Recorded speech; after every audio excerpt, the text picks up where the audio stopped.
Hi, let's talk about enemies. So, an enemy is someone that actively seeks to undermine or overcome or work against your best interests. So, they would seek to overcome or even eliminate you. That's an enemy. And there's basically two ways that we can respond to someone that is perceived as an enemy. Jesus invites us to love our enemies. And what he's saying is try to live in a world without enemies.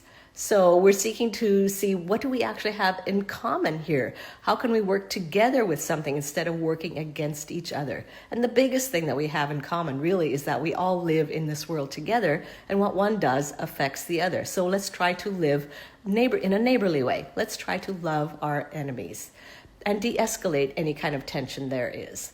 A second way to respond is to fight and seek to overcome and eliminate our enemies. And this is when we have all this enemy talk, and we have this in political language and in religious language as well, talk of an enemy. What this does is it stirs this primal instinct in us of survival.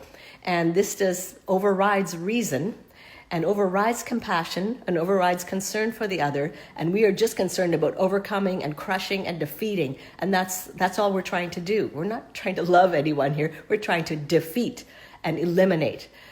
And that survival skill is useful in some instances, but not useful when we're talking about how we live together in this world.